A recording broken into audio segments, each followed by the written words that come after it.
Mis queridos hermanos, hace 8 días finalizamos el tema de los votos. Hoy veremos, o a partir de hoy veremos un nuevo tema. Y quiero empezar con esto. Cuando una persona ha vivido por años en un contexto carismático,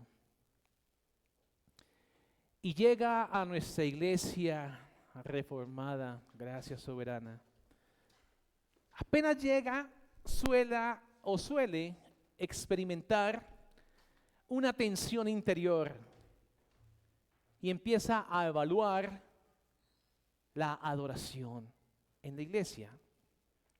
Durante mucho tiempo aprendió a preguntar: ¿qué se siente espiritual?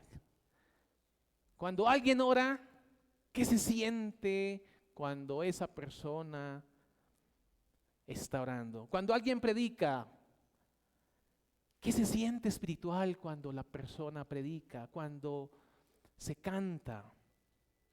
Y empieza a medir la autenticidad del culto por la intensidad de la emoción, de la espontaneidad, de las expresiones visibles, lo que está viendo. Sin embargo,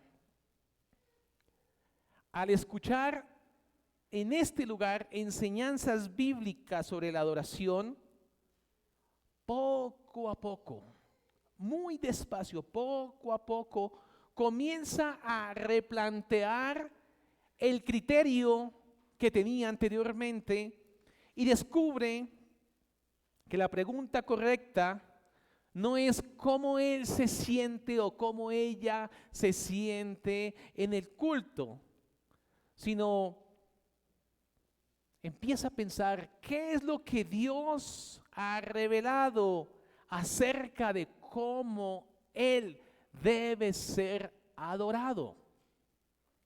Entonces ese hermano, esa hermana empieza a cambiar, empieza a tomar las escrituras, a examinar, empieza a comprender elementos que Dios ha instituido para el culto. Y ya esa persona empieza a ver que la verdadera espiritualidad no depende de esas sensaciones momentáneas que viven fluctuando, que viven cambiando, sino de la obediencia reverente a su voluntad divina. Pero eso es con el tiempo. Esa transición de pasar de ver la adoración de esta manera a pasarla a ver de la manera como la escritura lo enseña, genera en esa persona un descanso espiritual, porque el creyente ya no depende de esas experiencias variables, sino que el creyente empieza a ver cómo Dios se agrada en la adoración. Aprende a apreciar la profundidad, la estabilidad y la seguridad que ofrece un culto regulado solamente por la palabra de Dios. Una iglesia que se acerca a Dios con confianza, porque sabe que está adorando de la manera que Dios ha establecido. Y ese creyente llega a la iglesia con esa tranquilidad. El título que le hemos dado a nuestro estudio es la adoración que agrada a Dios. La adoración que agrada a Dios. Y hoy vamos a ver una corta introducción de lo que vamos a ver durante todos estos domingos respecto a este tema. Entonces puede ponerle allí, el que está tomando notas, introducción al estudio. Punto A. una mayor comprensión genera una mejor adoración. Una mayor comprensión genera una mejor adoración. En nuestra iglesia bautista, Gracia Soberana, muchos creyentes que se acercan por primera vez pueden haber escuchado términos como el siguiente: principio regulador de la adoración. ¿Quiénes han escuchado ese término? Algunos hermanos no los han escuchado. Ok. Pero generalmente, los que llevan poco tiempo, alguna vez han escuchado el término. Y pueden, sin mayor dificultad, explicar qué significa el principio regulador de la adoración. Y lo pueden definir tranquilamente. Sin embargo, es posible que al mismo tiempo que lo pueda definir, no tenga todavía la claridad sobre las implicaciones prácticas que implica este principio en la vida de la iglesia. Si yo le preguntara a un creyente que lleva poco tiempo, especialmente podemos pensar en los hermanos que se unieron a nuestra iglesia como miembros hace poco, y le preguntara cuáles son los elementos del culto. Tal vez esa persona me puede decir, sí, los elementos del culto son la predicación, la oración, la Santa Cena, el bautismo. Me puede dar algunos elementos. Pero si yo empiezo a aumentar la dificultad en las preguntas, y ya no le pregunto a un miembro que se adhirió hace poco a nuestra iglesia, sino le pregunto a un miembro que ya lleva un poco más de tiempo, y le digo, hermano, hermana, díganos, ¿cuáles son las circunstancias de la adoración? ¿Cuáles son las circunstancias de la adoración? Aunque tal vez ese hermano todavía esté en proceso de entender cómo se distingue realmente en la práctica del culto dominical las circunstancias de las partes o de los elementos. Pero me puede dar alguna idea de las circunstancias de la adoración. Pero si ya vamos a miembros que llevan mucho tiempo en la iglesia y son miembros que tienen claro los fundamentos de nuestra iglesia, probablemente va a poder responder a asuntos más teológicos. Va a poder explicar qué se entiende por el principio normativo.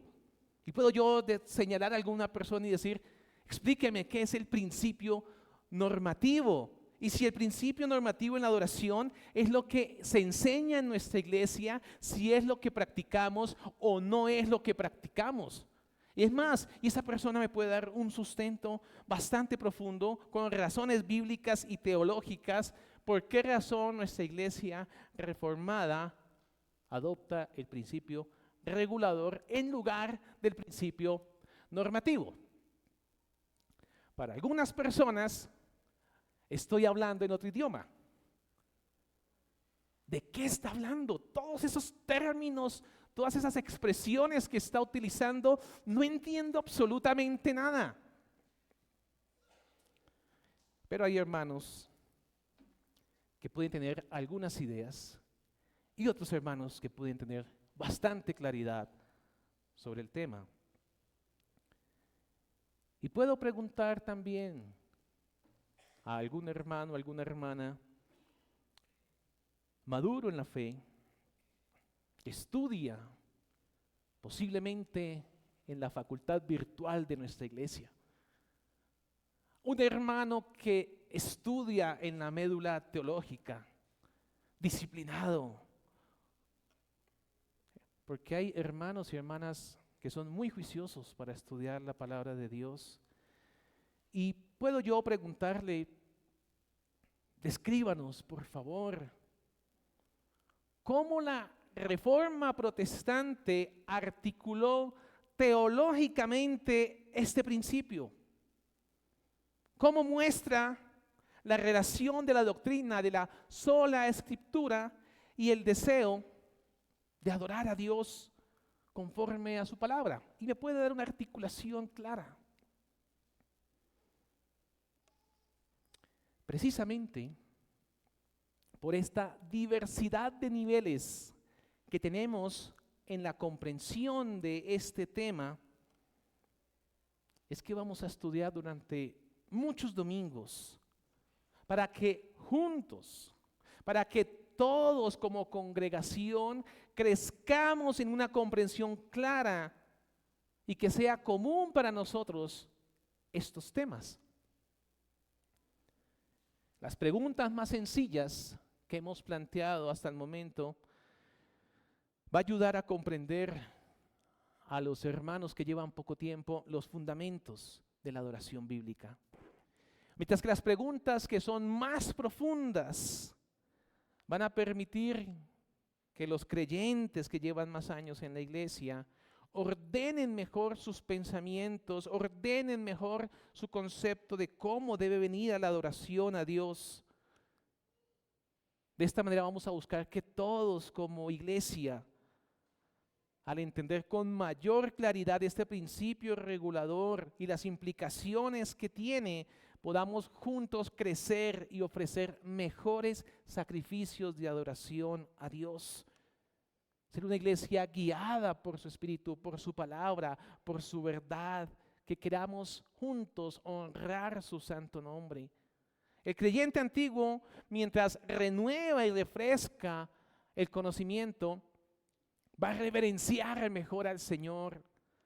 El creyente que lleva poco tiempo va a aprender un fundamento bíblico de qué es el culto, por qué es importante que yo venga en la mejor disposición al culto.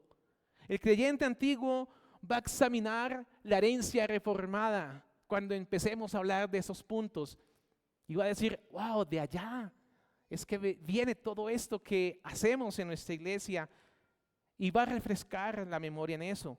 El creyente nuevo va a comprender por qué se hace cada cosa como se hace en nuestra iglesia. El creyente antiguo va a poder enseñarle a otros con fraternidad, qué significa cada elemento del culto. Y aquellos que llevan poco van a poder aclarar sus pensamientos en la confusión que hoy hay en día entre tantas cosas que vemos en distintas iglesias. Y va a evitar esa confusión precisamente. Creyente antiguo se va a fortalecer en estas verdades y son personas que protegen la iglesia. La protegen porque la verdad de Dios está en su pensamiento. Aumenta el celo por adorar a Dios como Él quiere ser adorado. El creyente nuevo va a participar con un mayor entendimiento en la adoración a Dios. El creyente antiguo va a profundizar en esa adoración también. Y vamos juntos como iglesia a crecer en amor por la palabra santa de Dios. Así que es muy importante este tema.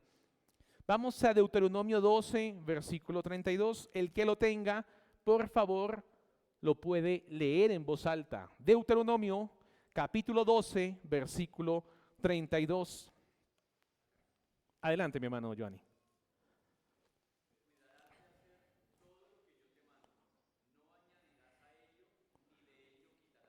Gracias, mi hermano. Cuidarás de hacer todo lo que yo te mando. La palabra que Dios había dado al pueblo de Israel a través de Moisés estaba completa, suficiente. No se necesitaba absolutamente nada más para dirigir al pueblo. La ley era perfecta. Era el regalo que Dios había dado a su pueblo. Y este regalo que Dios había dado a su pueblo no podía ser suplementado. Añadámosle esto o quitémosle esto, reduzcamos aquello. No, suficiente es lo que el pueblo necesita. Cualquier cosa que adulterara o que contradijera la ley de Dios no iba a ser tolerada por Dios y no es tolerada por Dios. Pensemos en lo siguiente para poder contextualizar. Imaginemos por un momento una iglesia, no la nuestra, una iglesia cualquiera, que decide preparar la Santa Cena con mucho entusiasmo. Son entusiastas. Los hermanos quieren resaltar todas las verdades que implica la Santa Cena. Así que un hermano propone lo siguiente. Dice, el aceite es un símbolo muy importante. La palabra de Dios lo dice y lo he leído varias veces. Y entiendo que representa algo así como el Espíritu Santo, como la consagración a Dios. ¿Y por qué entonces no añadimos el aceite en la mesa del Señor? Y hacemos ese momento de la Santa Cena algo más significativo para toda la congregación. Pero otro hermano levanta la mano y dice lo siguiente, o añade, dice, el punto principal de la Santa Cena yo considero que es la muerte de Cristo y su sangre que nos limpia. Entonces, podemos omitir durante 6 meses el pan y solamente demos el vino y nos enfocamos solamente en el vino, descartando todo lo demás. A primera vista va a poder pensar, o cualquiera podría pensar, parecen cosas espirituales, tal vez bien intencionadas. Están usando unos símbolos que los extraen de la Biblia, de la palabra de Dios. Busca enfatizar algunas verdades de la fe cristiana. Sin embargo, al hacerlo, estaría cambiando completamente lo que el Señor estableció para su iglesia. Pero esa persona, cuando viene a nuestra iglesia, el entendimiento empieza a ser renovado y esa persona va a decir, Cristo fue el que instituyó la Santa Cena. Él mismo fue el que definió cuáles iban a ser los elementos. Y van al texto y el texto dice, tomó pan, tomó vino y explicó su significado. Esto es mi cuerpo, esta copa es el nuevo pacto en mi sangre. Y esa persona, ese hermano, esa hermana empieza a meditar en estas verdades. Dice, lo que yo había entendido, el aceite aquí no va. Es un símbolo, tal vez sí, muy importante en muchas partes de la Escritura, pero no fue ordenado por Cristo. No fue ordenado por el Señor para la Santa Cena. Y quitar el pan o la sangre para conceder un enfoque distorsionaría el sacramento. Porque el pan representa el cuerpo de Cristo que ha sido entregado, mientras que la copa representa su sangre que ha sido derramada. Ambos, juntos, proclaman a Cristo, proclaman el sacrificio completo del Señor. Puede ser ideas sencillas, pero empieza la mente a estructurarse y ser fortalecida por la verdad de la palabra de Dios. Y en ese momento que va a adorar a Dios en la Santa Cena, lo va a hacer con plena conciencia. La adoración en los sacramentos, o mejor dicho, la iglesia no tiene la libertad para añadir algo que le pueda parecer aparentemente significativo. Si Dios no lo ha ordenado, no lo debe hacer y tampoco debe quitar lo que ha sido establecido. El Señor ya lo ha definido y debemos recibirlo con reverencia, demostrando obediencia a Él que lo instituyó. Entonces, este ejemplo tan sencillo de mantener el pan, mantener el vino y hacerlo tal cual como Cristo lo ordenó, eso hace que nuestro corazón se vaya siempre en obediencia a lo que ha sido revelado. Entonces, mis hermanos, debemos adorar a Dios como Él lo ha ordenado en las Escrituras. ¿Por qué razón? Porque la adoración pertenece a Dios, no le pertenece al hombre. Él es santo, Él es soberano, Él es celoso de su gloria y por eso mismo Él ha revelado por su palabra la manera como Él quiere que lo adoren. Cuando nos sometemos a lo que ya ha sido establecido por su palabra, como iglesia estamos reconociendo que la palabra de Dios es nuestra autoridad y va a preservar el culto de impurezas. Va a evitar sustituir la voluntad divina que ha sido revelada por ideas humanas. Nos va a ayudar a estar firmes. La adoración ya no va a depender de nuestras preferencias o de personas muy creativas, sino que se convierte en la respuesta del corazón obediente a la revelación de Dios. Honremos a Dios de esta manera. Hagamos lo que Él ha ordenado. Tal vez sí quisiera preguntar, gracias mi hermano, quisiera preguntar, ¿quién podría atreverse a dar una definición, aunque ya lo dijimos entre líneas, que es el principio regulador de la adoración?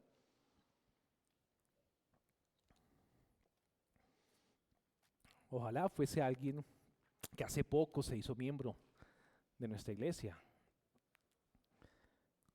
¿Qué es el principio regulador de la adoración? Bueno, entonces ya no los que hace poco, a los que entonces... El hermano, adelante.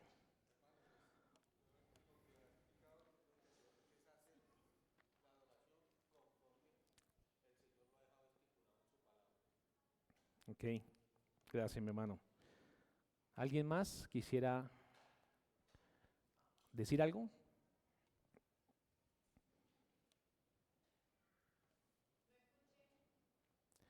Estoy preguntando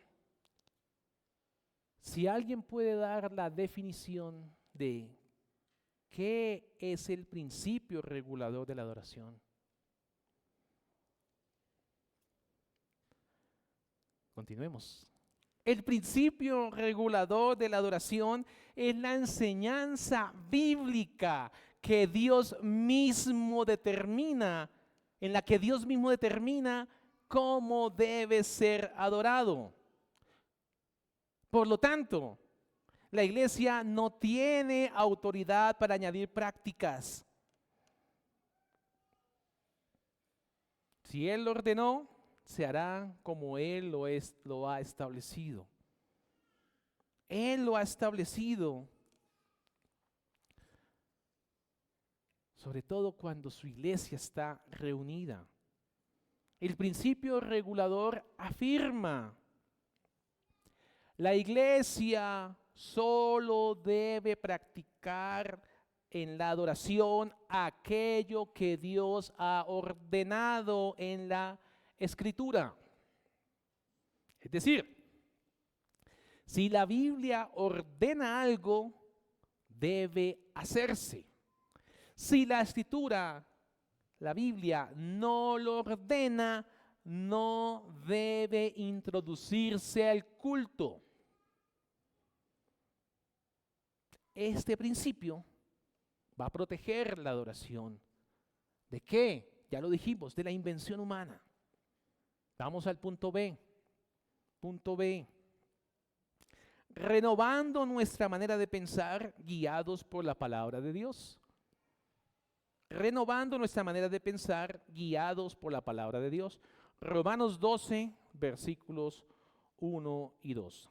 Romanos 12, versículos 1 y 2.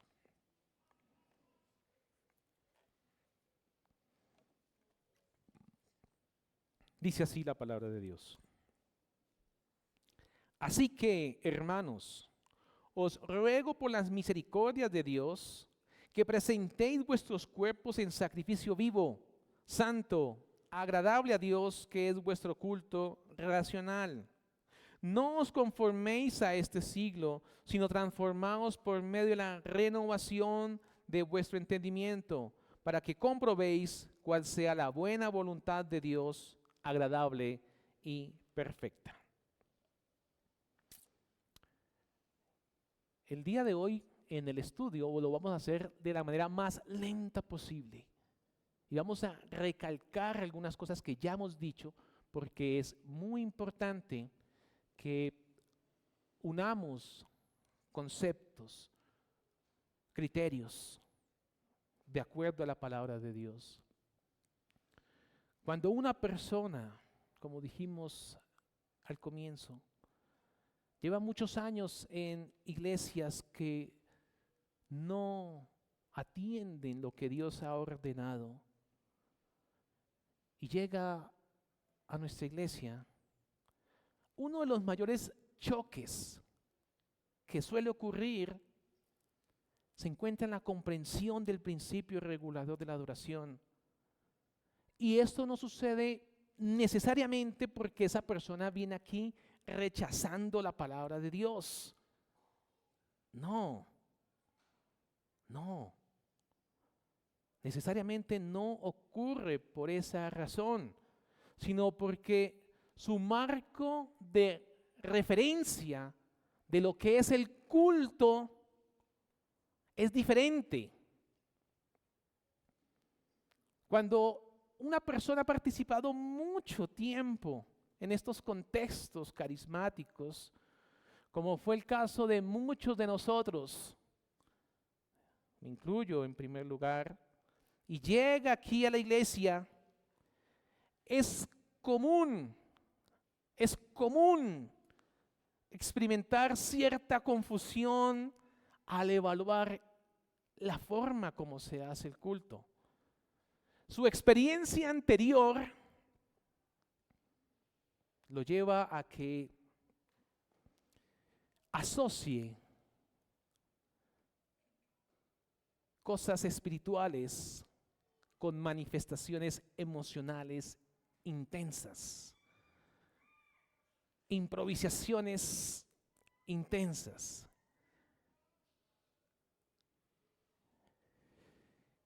Y eso puede hacer que la persona tenga una idea diferente. Y cuando llega acá a este lugar, ve un culto ordenado, centrado en la predicación de la palabra de Dios. Esa persona puede decir, aquí el culto es como muy frío. Uy, es que no se siente la presencia del Espíritu. Algunos he escuchado, pero es que lo digo. Otros, falta libertad espiritual, falta esa libertad. Esas percepciones que tiene esa persona no necesariamente nacen de una mala intención, sino salen de un marco previo de donde había recibido cierta información, ciertas experiencias, y viene de allá. Principalmente era por lo que esa persona sentía y veía en esas reuniones que anteriormente acudía.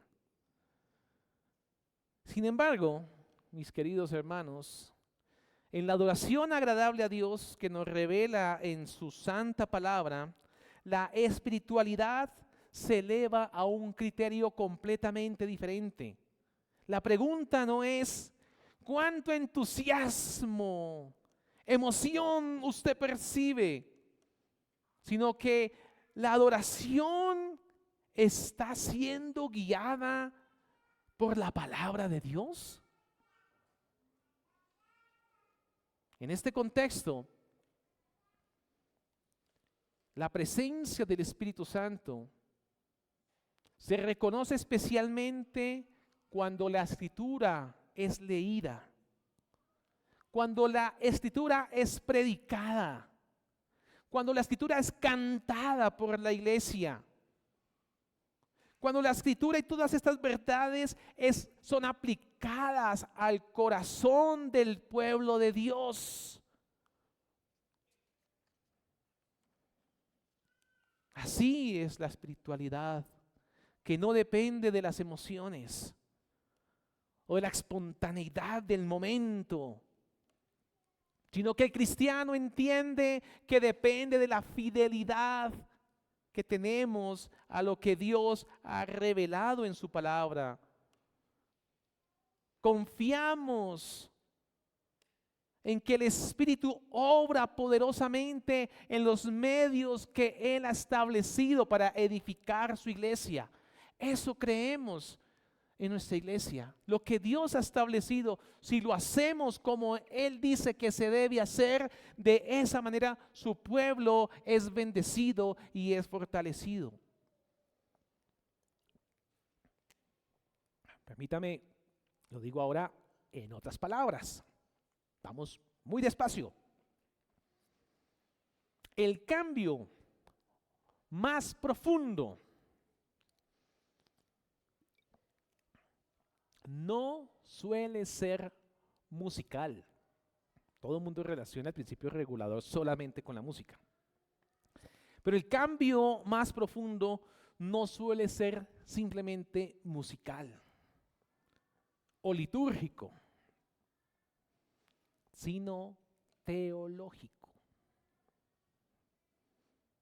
Repito, el cambio más profundo no suele ser simplemente musical o litúrgico, sino teológico. Durante mucho tiempo pudo haber evaluado la adoración preguntándose lo que ya hemos dicho. ¿Qué se siente? ¿Qué se siente? Asociar la presencia de Dios principalmente con las emociones, con la intensidad de las emociones, con las expresiones que hacen en los cultos. Sin embargo, cuando vamos a la palabra de Dios y entendemos la enseñanza bíblica sobre la adoración, la pregunta y el reflexionar en esto empieza a generar una transformación en la manera en que pensamos. Miremos Efesios 4, 23, 24. Efesios 4, 23, 24. El que lo tenga, lo lee en voz alta, por favor. Efesios 4, versículo 23 y 24.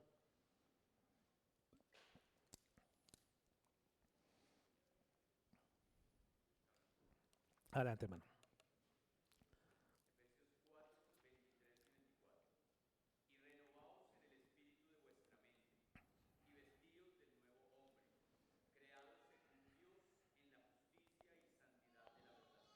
Gracias, mi hermano.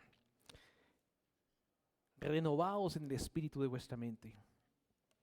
El creyente aprende que la verdadera cuestión no es cuánto siente, sino qué ha revelado Dios acerca de cómo su pueblo debe ir a adorarlo.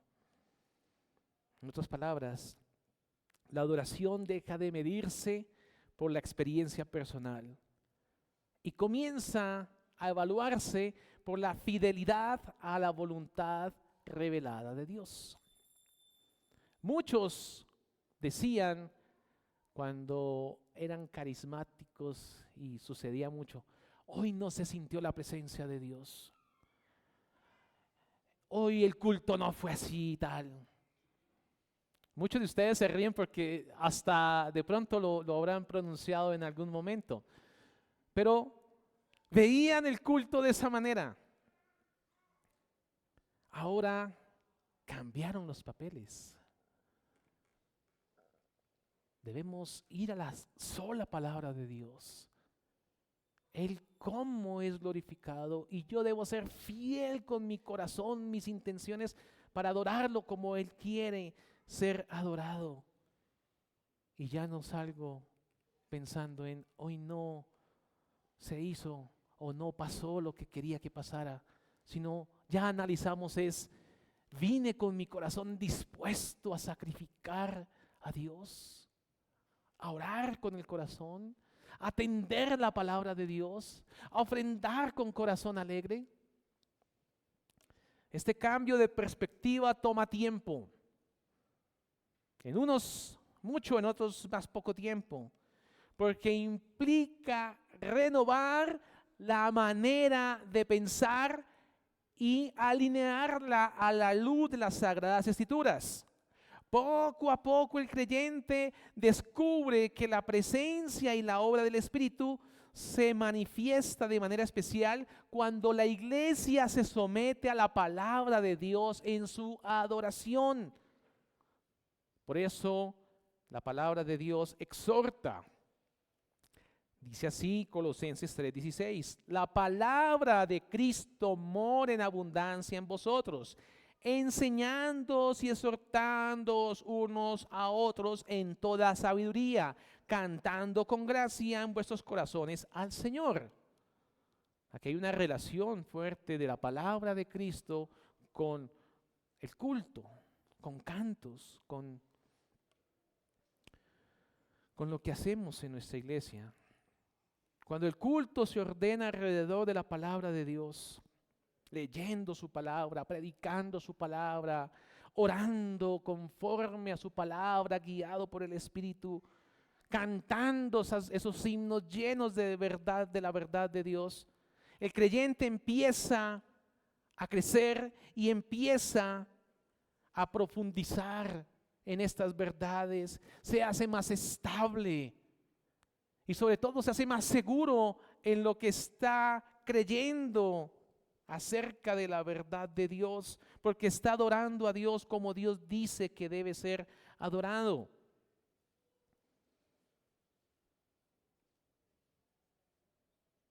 Permítame una ilustración que también es frecuente.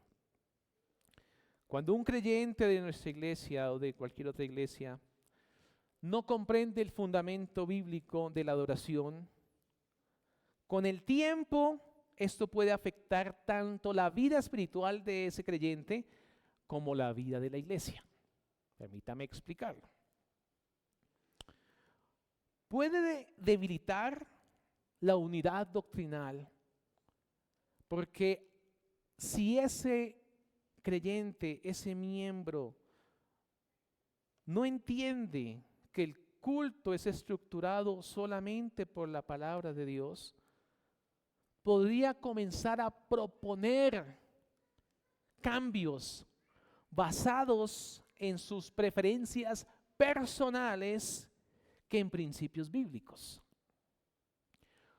Como por ejemplo, introducir prácticas que no tienen fundamento en la Escritura, modificar el culto. O también podemos pensar en disminuir la centralidad de la predicación. Ya no prediquemos 50 minutos, pasémoslo a 15 minutos, un mensaje así, rapidito, y ya. Todo eso lo puede generar la confusión, puede afectar esa claridad. Y puede hacerlo con buena intención. Por eso es importante este tema, que todos entendamos la importancia de adorar a Dios como Él quiere ser adorado. Pero también por otro lado, ese cristiano o esa cristiana corre el riesgo de participar en la adoración de manera superficial. ¿Qué quiero decir con esto? Que asiste al culto de manera mecánica, sin apreciar cada uno de los elementos espirituales que Dios ha diseñado para la edificación de su alma.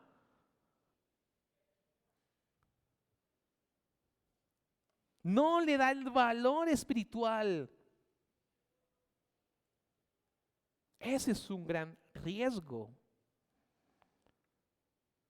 Cuando se hace la lectura pública, no le da el valor espiritual que tiene.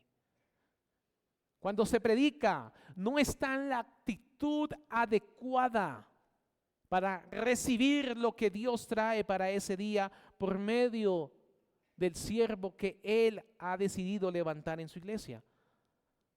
Los sacramentos, la Santa Cena, el canto congregacional, y podemos hablar de todos, que los vamos a hablar más adelante. Pero finalmente, si ese miembro no crece en la comprensión de este principio regulador, ese creyente pierde una oportunidad importantísima para la madurez de su alma.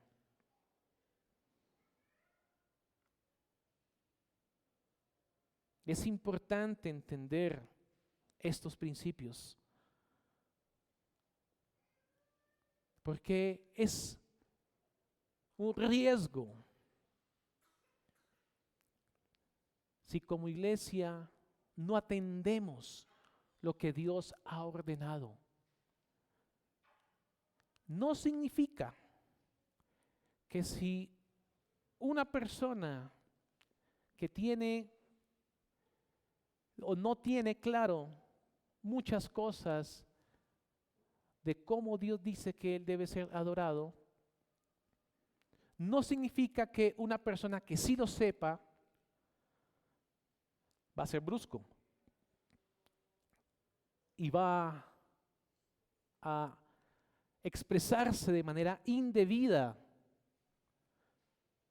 con ese hermano o esa hermana. No. Aquí juntos vamos a la luz de la palabra de Dios, creciendo en estas verdades y hablándonos con fraternidad. Y nos hemos dado cuenta que en muchas oportunidades hay hermanos con muy buena intención, hacen una propuesta.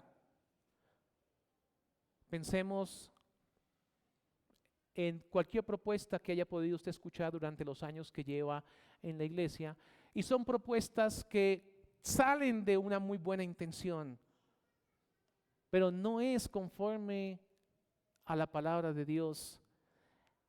Y la manera como el cristiano maduro responde es con fraternidad y le explica por qué razón su propuesta no se debe incorporar en el culto.